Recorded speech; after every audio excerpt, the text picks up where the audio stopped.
बेटा हमारी Indian economics की सेकेंड यूनिट चल रही है जिसका नाम है इंडियन इकोनॉमिक्स 1950 टू 1990। ठीक है, 1950 टू 1990 में अभी तक जो कॉन्सेप्ट हमने कवर अप करे हैं बच्चे, वो करे हैं कि सबसे पहले हमने देखा इकोनॉमिक प्लानिंग किसे कहा जाता है। देयर आफ्टर हमने ये देखा कि इकोनॉमिक प्लानिंग के बाद 5 ईयर प्लान्स क्या थे। फिर हमने देखा कि 5 ईयर प्लान्स के गोल्स क्या थे। गोल्स में हमने पढ़ा था क्या कि एक तो हमारा मॉडर्नाइजेशन, सेल्फ रिलायंस, ठीक है, उसके बाद क्या था हमारा ग्रोथ और इक्विटी। ठीक है, ये चार हमने पॉइंट्स पढ़े। फिर लास्ट क्लास में हमने पढ़ा कि एग्रीकल्चर के अंदर क्या क्या कमियां आती हैं, उसके फीचर्स क्या क्या थे। तो हमने उसमें देखा कि एग्रीकल्चर जो था सर, एक तो क्या था, स्टेगनेंट था हमारा। उसके अंदर टेक्नोलॉजी क्या थी, आउटडेटेड थी। प्रोडक्टिविटी क्या थी सर, काफी कम थी। डिपेंडेंट किसके ऊपर था, रेनफॉल के ऊपर। जमींदारी सिस्टम क्या था, बहुत गलत तरीके से चलता था। वो सारी चीजें देखते हुए फिर गवर्नमेंट ने उसके लिए क्या निकाले सर, रिफॉर्म्स निकाले। लास्ट क्लास में हमने दो तरीके के रिफॉर्म्स भी स्टडी करे, जिसमें सबसे पहला आया था लैंड रिफॉर्म। लैंड रिफॉर्म में हमने पढ़ा, एक तो क्या था बेटा, सीलिंग ऑन लैंड होल्डिंग्स, यानी जो एक्स्ट्रा जमीन होती थी गवर्नमेंट वो अपने अंडरटेक करके उन किसानों को बांट देती थी जिनके पास जमीनें नहीं हुआ करती थी। ठीक है, और एबोलिशन ऑफ इंटरमीडिएटरीज, बीच में से जो मध्यवर्ती लोग थे उनको क्या कर दिया गया था, खत्म कर दिया गया था। फिर हमने उसके अंदर पढ़ा था टेक्नोलॉजिकल रिफॉर्म। टेक्नोलॉजिकल रिफॉर्म कौन सा था बच्चे, जिसके अंदर हमने पढ़ा ग्रीन रेवोल्यूशन। ग्रीन रेवोल्यूशन हमने पढ़ा कि sir due to HYV seed जो हमारा प्रोडक्शन था वो बहुत तेजी से इंक्रीज हुआ, जिसकी वजह से इंडिया सेल्फ रिलायंट हुआ किसके अंदर, व्हीट और राइस के अंदर, और हमारे पास बफर स्टॉक इकट्ठा हो गया काफी अच्छी मात्रा के अंदर। तीसरी चीज फिर हमने उसमें पढ़ी थी merits and demerits of a green revolution. अब आज का जो टॉपिक आप यहाँ स्क्रीन पे देख रहे हो बेटा, वो क्या है, यहाँ debate over a subsidies. Subsidies का मतलब होता है बेटा, गवर्नमेंट ने जब देखा कि अगर हमें एग्रीकल्चर को आगे लेके जाना है तो हमें क्या देनी पड़ेगी, किसानों को सब्सिडीज देनी पड़ेंगी। सब्सिडीज का मतलब होता है काइंड ऑफ डिस्काउंट, या कम पैसे के अंदर कम प्राइस पे किसी चीज को किसी को प्रोवाइड कराना, क्या कहलाती है, सब्सिडी कहलाती है। अब यहां लिखा है, कहता है during the initial phase of green revolution farmer thought that the new technology was risky. बेटा हमने ना डीमेरिट में पढ़ा था किसके, ग्रीन रेवोल्यूशन के, कि सर ये महंगी होती थी और इसका बेनिफिट कौन उठा पाता था सर, सिर्फ रिच फार्मर्स उठा पाते थे। रीजन बिहाइंड, क्योंकि सर ये जो बीज होते थे ना, इनको जो फर्टिलाइजर होता था, नॉर्मल बीजों के अंदर फर्टिलाइजर मान लो 1 पैकेट लगता था, तो इसके अंदर लगते थे 10 पैकेट, यानी खाद चाहिए थी हमें 10 गुना, तो पैसा ज्यादा चाहिए होता था। तो गवर्नमेंट ने जब देखा कि भैया ये तो क्या है, थोड़ा सा कॉस्ट इफेक्टिव नहीं है, थोड़ी रिस्की है क्योंकि पैसा ज्यादा चाहिए, therefore government had to grant subsidy to the farmers as an incentive for them to adopt a new HYV technology. तो गवर्नमेंट ने, ताकि लोग ज्यादा से ज्यादा इस टेक्नोलॉजी का इस्तेमाल करें, तो गवर्नमेंट ने क्या प्रोवाइड कर दिया बेटा, उसके ऊपर सब्सिडी प्रोवाइड कर दिया। However, as time has passed, economists are debating over the subsidy amount granted by the government। जैसे जैसे टाइम बीतता गया बेटा, जो इकोनॉमिस्ट थे ना, फिर उन्होंने इसके अगेंस्ट बोलना स्टार्ट कर दिया कि हम लगातार सब्सिडी क्यों दे रहे हैं। फिर आता है, some of them are in favour of the grant of subsidy while other are against. कुछ कहते थे सर ये ठीक किया जा रहा है, कुछ कहते थे नहीं ये क्या हो रहा है, गलत हो रहा है, हमें सब्सिडी नहीं देनी चाहिए। Argument in favour of subsidy, subsidy के फेवर में क्या क्या था देखो बेटा।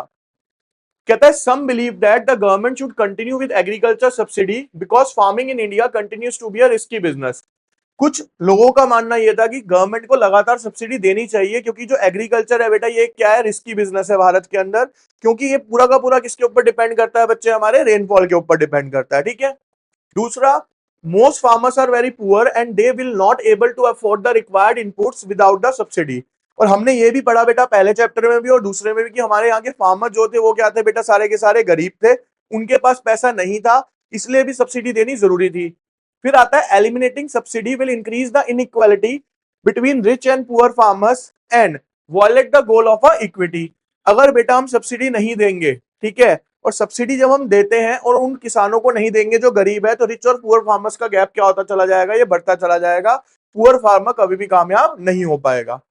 अब आता है बेटा कि आर्ग्यूमेंट उसके अगेंस्ट में क्या क्या है। कहता है, some economists believe that once the technology is found profitable and is widely adopted, subsidies should be phased out as their purpose had been served। वो कहता है, जो फेवर में बोल रहे थे, अब अगेंस्ट वाले क्या कह रहे थे कि सब्सिडी देना से हम मना नहीं कर रहे, लेकिन सब्सिडी आप उसको तब तक प्रोवाइड करो जब तक वो प्रॉफिटेबल नहीं बन जाता। जब वो प्रॉफिट में आना स्टार्ट कर दे, उसका बिजनेस सेटअप हो जाए, तो वो सब्सिडी क्या कर लो, उससे आप वापस ले लो, यानी अब उसे सब्सिडी पे सामान देना क्या कर दो बेटा, बंद कर दो। उसके बाद आता है, further subsidies are meant to benefit the farmers, but a substantial amount of the fertilizer subsidy also benefit the fertilizer industry। भाई फायदा किसको पहुंचाना चाह रही थी गवर्नमेंट, फार्मर को, लेकिन फार्मर से ज्यादा फायदा किसने उठा लिया इसका, फर्टिलाइजर इंडस्ट्री ने। क्यों, क्योंकि उनका माल तो ज्यादा बिकने लग गया। गवर्नमेंट ने सब्सिडी किस पे दी? फर्टिलाइजर, खाद के ऊपर। उनका माल ज्यादा बिकने लग गया तो इंडस्ट्री कौन सी ज्यादा ग्रो कर गई? फर्टिलाइजर। और दे किसके ले रहे थे? फार्मर्स के लिए। तो फार्मर्स से ज्यादा बेनिफिट किसको मिला बेटा? इसको फर्टिलाइजर इंडस्ट्री को मिला। Among farmer the subsidy largely benefit the farmers in the more prosperous region. ये सब्सिडी भी बेटा वहां ही पहुंच पाई जहां पे प्रोस्पेरस यानी खुशनुमा इकोनॉमी थी, यानी जहां पे हम कह सकते हैं ऑलरेडी फैसिलिटीज थी ना, वहीं तक सब्सिडी पहुंच पाई। देखो आज की डेट में क्या है बेटा, अभी एक टॉपिक पे आएंगे फिर चलते हैं, पहले ये पढ़ लो। Therefore, it is argued that there is no case for continuing with fertilizer subsidy. It does not benefit the target group and it is a huge burden on the government finance. देखो बच्चे, जब government क्या देगी? Subsidy देगी तो कहां से देगी? अपने जेब में से देगी। खर्चा किसको बियर करना पड़ेगा? गवर्नमेंट को बियर करना पड़ेगा। तो कहता है, उन्होंने कहा कि जो आप ये सब्सिडी दे रहे हो ना, इसका बेनिफिट सिर्फ फर्टिलाइजर इंडस्ट्री ले रही है, एग्रीकल्चर इंडस्ट्री को नहीं मिल रहा। तो ये आपको लॉन्ग टर्म में नहीं चलाना चाहिए क्योंकि इसका बर्डन किसके ऊपर पड़ रहा है? गवर्नमेंट के ऊपर पड़ रहा है। ठीक है, अब पढ़ते हैं। कहते हैं why did government initially grant subsidies to the farmer during the green revolution? See, to incentivize the adoption of a new yielding variety technology. What is one of the argument in favour of continuing agriculture subsidy in India? कहते हैं क्या argument था जो उसके favour में था? Many farmers are improvised and can not afford input without the subsidies. What is one of the argument against?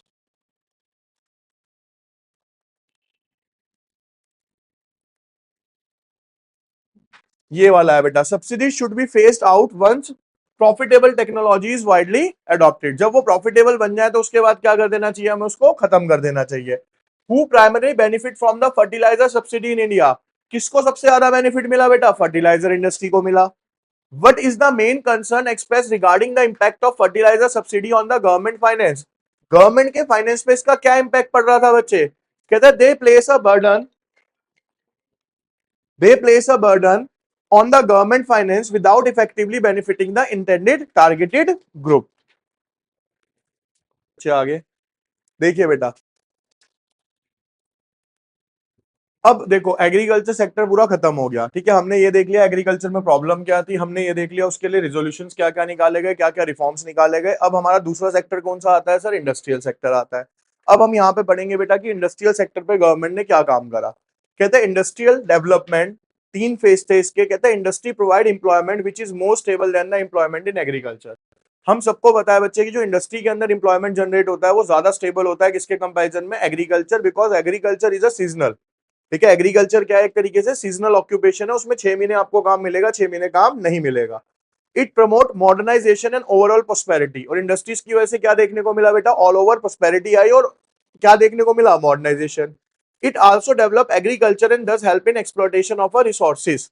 क्या कहता है बेटा कि ये एग्रीकल्चर की भी हेल्प करता है। अब एग्रीकल्चर की हेल्प कैसे करता है? और एग्रीकल्चर भी किसकी हेल्प करता है बेटा? इंडस्ट्रीज की करता है। देखो जितनी भी नई मशीन्स बनी किसने बनाई है? सारी की सारी इंडस्ट्रीज ने बनाई। उसका इफेक्ट किसको, मदद किसको मिली? सारी की सारी एग्रीकल्चर सेक्टर को मिली। आज की डेट में देख लो ट्यूबवेल्स हो गए, ये सब कुछ हो गया, ये सब इंडस्ट्रीज की देन है ना बेटा। बेनिफिट कौन उठा रहा है? सारा का सारा एग्रीकल्चर सेक्टर। थ्रेशर्स हो गए आपके, ट्रैक्टर्स हो गए, ये सब क्या है? हमारे मशीन मेड्स है। ठीक है, अब आता है कहता है इंपॉर्टेंस ऑफ इंडस्ट्रियल डेवलपमेंट। कहता है भारत के अंदर इंडस्ट्रियल डेवलपमेंट का इंपॉर्टेंस क्या था? कहते हैं industrialization play a vital, vital का मतलब होता है important role in the economic development of a country. Industry provide employment which is more stable than the employment in agriculture. पहला पॉइंट अभी हमने पढ़ा था कि ज्यादा स्टेबल एग्रीकल्चर के मुकाबले एम्प्लॉयमेंट जनरेट करता है। It promote modernisation and overall prosperity. It also develop agriculture and thus help in the exploitation of a resources. ठीक है, ये तीनों पॉइंट्स अभी हमने ऊपर पढ़ लिए थे। अब आता है role of public and government in industrial development. कहता है सरकारी सेक्टर का क्या रोल था किसके अंदर बेटा? इंडस्ट्रीज की डेवलपमेंट के अंदर। There was a need for a leading role in the public sector due to the following reason. Shortage of capital in a private sector. देखो बेटा, जब हमारा देश आजाद हुआ ना तो यहाँ पे बहुत ज्यादा रईस लोग नहीं बचे थे और प्राइवेट सेक्टर तो बिल्कुल ही नहीं था। कौन सा सेक्टर बचा था? सिर्फ गवर्नमेंट जो देख सकती थी। अब कहता है shortage of capital in a private sector का मतलब है कि जो हमारे यहाँ पे प्राइवेट सेक्टर उस टाइम पे था भी ना, उसमें इतना कैपिटल नहीं था कि वो पूरे भारत के अंदर इंडस्ट्रीज लेके आ सके। ठीक है, तो उसके लिए किसकी हेल्प की जरूरत थी बेटा? हमें गवर्नमेंट की हेल्प की जरूरत थी। कहते हैं private entrepreneur did not have the capital to undertake investment in the industrial venture required for the development of Indian economy।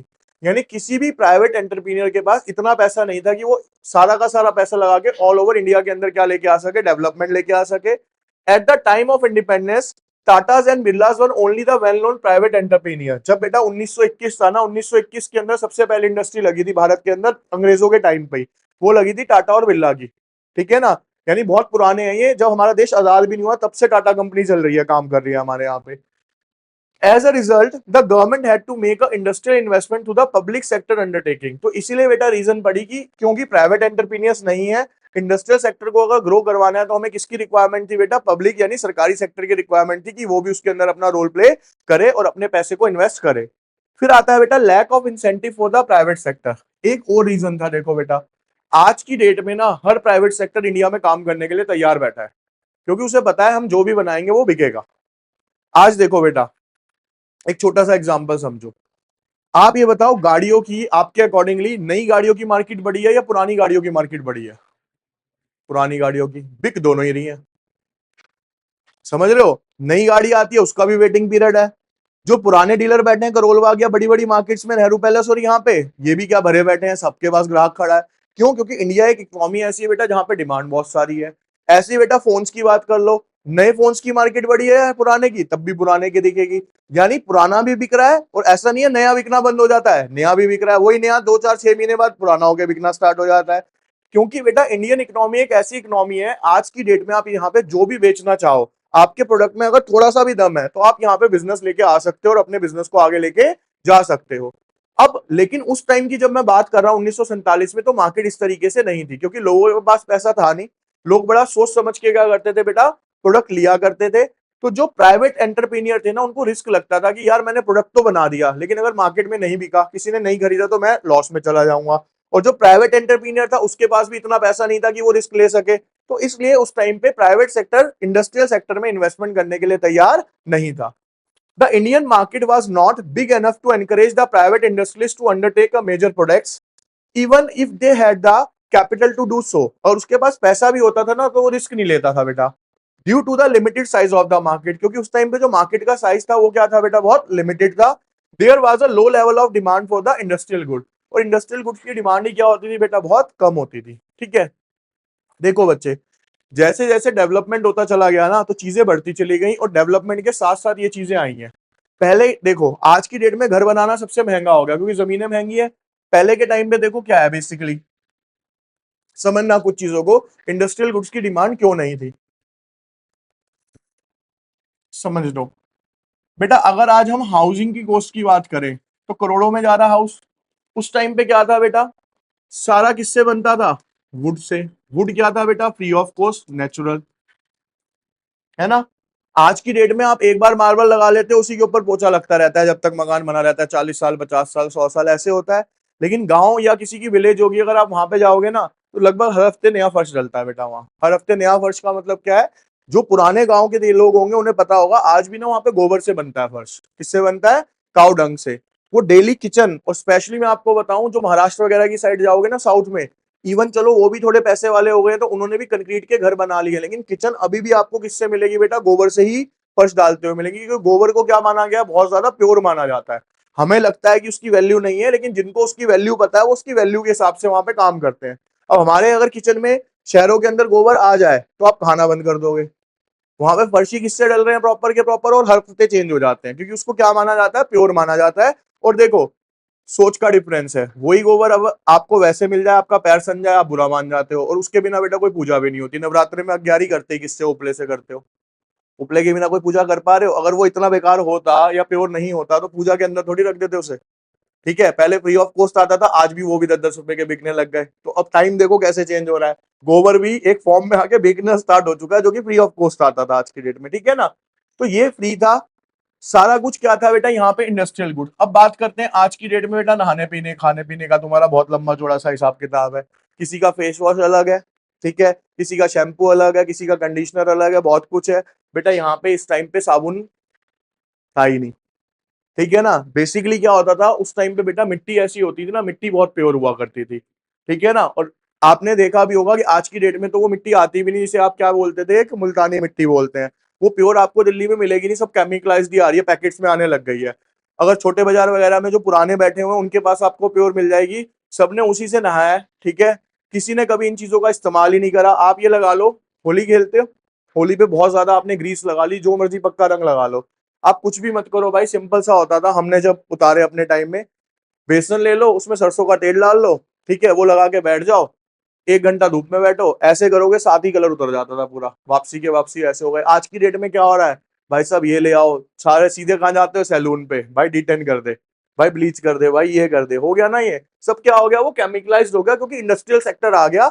आज प्रोडक्ट लेने वाले हैं, लेकिन उस टाइम पे कोई प्रोडक्ट लेने वाला ऐसा नहीं होता था, ठीक है। देखो आज जो छोटे बच्चे होते हैं, क्या होता है, उन्हें धूप नहीं देते माँ बाप, ठीक है, धूप में नहीं भेजेंगे, छतरी टोपी ये सब कुछ लगा के भेज रहे हैं, नाजुक, ठीक है। पहले के टाइम में ये माना जाता था बेटा, बरांडे होते थे और खुली धूप के अंदर ही मालिश होती थी लिटा के, ठीक है ना। सब बच्चों की वैसी हुई है, और उनके शरीर भी फिर उसी हिसाब से है, ठीक है। अब आप देखो देसी की, हम आज एक बेसिक डिफरेंस समझो, जिम जाओगे ना, जिम वाला सबसे पहले क्या कह रहा है, ऑयली चीजें छोड़ दो, घी को कम से कम करो, मिल्क प्रोडक्ट्स छोड़ दो। जिम वाले बंदे को भिड़वाओ किससे, जो आपके किस में जाते हैं, अखाड़े में। अखाड़े के अंदर आपने अगर दंगल मूवी देखी होगी, तो जब उसने पहला लड़कियों के लिए अखाड़ा बनाया था, तो उसमें भर भर के देसी घी डाला था उसने मिट्टी के अंदर ही। अखाड़े वाले क्या कहते हैं, भाई घी खाओ, जितना खा सकते हो उतना खाओ। और अगर आप लड़ने की बात करोगे ना, तो अखाड़े वालों से जिम वाला जिंदगी में नहीं जीत सकता, क्योंकि उनकी जो बॉडी है ना, वो नेचुरली बिल्ड हुई हुई है, मिट्टी के अंदर हुई हुई है। तो फर्क क्या आ गया बेटा, ये सब सोच का फर्क आ गया। हम किस पे जा रहे हैं, प्रोडक्ट्स के ऊपर। तो बेसिकली समझाने का मतलब ये है, पहले के टाइम में इतने सारे प्रोडक्ट्स नहीं थे, तो लोग प्रोडक्ट्स खरीदते ही नहीं थे। आज की डेट में प्रोडक्ट्स बहुत सारे हो गए, और खरीदने वाले भी क्या हो चुके हैं, बहुत सारे हो गए हैं। तो हम इसके ऊपर क्या कर रहे हैं, पैसा खर्चते हैं, ठीक है। चलो, ऑब्जेक्टिव ऑफ सोशल वेलफेयर, कहता है द ऑब्जेक्टिव ऑफ इक्विटी। देखो हमने ना एक चीज पढ़ी थी इसी चैप्टर के अंदर, कि जो कैपिटलिस्टिक इकोनॉमी है वो किसके लिए काम करती है बेटा, प्रॉफिट कमाने के लिए। अगर इंडस्ट्रियल सेक्टर कौन बिल्ड करता है बेटा, हमारे यहाँ पे प्राइवेट सेक्टर, तो क्या उसका मोटिव सोशल वेलफेयर होता, सर नहीं होता। वो किस लिए काम करते, प्रॉफिट के लिए करते। The objective of equity and social welfare of the government could be achieved only through the direct participation of the state in the process of the industrialization. कहता है ये सब तभी संभव था अगर गवर्नमेंट क्या करती है, डायरेक्टली रोल प्ले करेगी गवर्नमेंट इंडस्ट्रियल सेक्टर में। The state had completed control those industry that were whittle for the economy. वो सारी इंडस्ट्री जो कि गवर्नमेंट के लिए इंपॉर्टेंट थी, उसके ऊपर कंट्रोल भी किसका रहा बेटा, गवर्नमेंट का। देखो मैं आपको बताऊं, टाटा और बिल गेट्स जैसे ना, युगों के अंदर कोई बिजनेसमैन आएंगे धरती के ऊपर, युगों के अंदर, ठीक है। जैसे रतन टाटा सर गए, इनके जैसा बिजनेसमैन अब दोबारा धरती पे कितने 100 साल बाद आएगा, कोई नहीं कह सकता। ऐसी बिल गेट्स का भी नहीं कह सकते। रीजन, टाटा ने जीते जी क्या करा था बेटा, अपनी 60% डोनेशन में दे रखा था, 70% के करीब। वरना रईस तो बनी जाते। सोचो जब अंग्रेजों के टाइम से काम कर रहे हैं, तो क्या अंबानी वंगाली बीट कर सकते थे, नहीं कर सकते थे। वो बीट क्यों हुए, क्योंकि डोनेशन कर रहे थे। बिल गेट्स ने क्या करा है, बस अपना 1% अपने पास रखा है, बाकी सारा क्या कर दिया, यूएस गवर्नमेंट को डोनेट करके बैठा है वो अपना 99%। और उसमें पैसा कितना बताया गया बेटा, 99%। उसका टोटल जो एक सर्वे करके बताया गया ना, उसमें बोला गया कि इतना पैसा है बिल गेट्स के पास, यूएस जैसी इकोनॉमी, वर्ल्ड की पावरफुल इकोनॉमी है, पूरे यूएस को 3 बार खरीद सकता है वो, पूरे यूएस को, इतना पैसा है। वो सारा डोनेट कर दिया उसने, किसके लिए करा है, फ्यूचर। और वहां पे एक सिटी भी बन रही है बिल गेट्स की, जो कि 2050 को अभी प्रेजेंट कर रही है। वहां पे ऐसी चीजें बनाई जा रही हैं कि जो 2050 में फ्यूचर देखेगी दुनिया, वो अभी से बना रहे हैं वो वहां पे। तो कहने का मतलब है, ये जो लोग आए हैं ना, ये अलग लेवल के लोग होते हैं। आप 10,000 रुपए डोनेट करने की हिम्मत जुटा के देख लो, वहां 10,000 नहीं है, 10,000 लाख करोड़ हो गए, वो उसने डोनेट कर दिया एक ही बार में, ठीक है ना। तो ये अलग लोग होते हैं जो इकोनॉमी के अंदर इस तरीके से आते हैं। इसके बाद आता है, what is the one of the key role of the industrialization in the economic development of a country. बताओ क्या, D, providing stable and employment modernization. How does industrialization contribute to the modernization and overall prosperity in the country?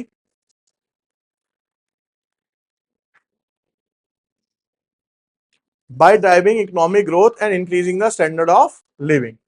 Why did Indian government take a leading role in the public sector for the industrial development after independence? क्यों leading role लेना पड़ा बेटा इनको, क्यों?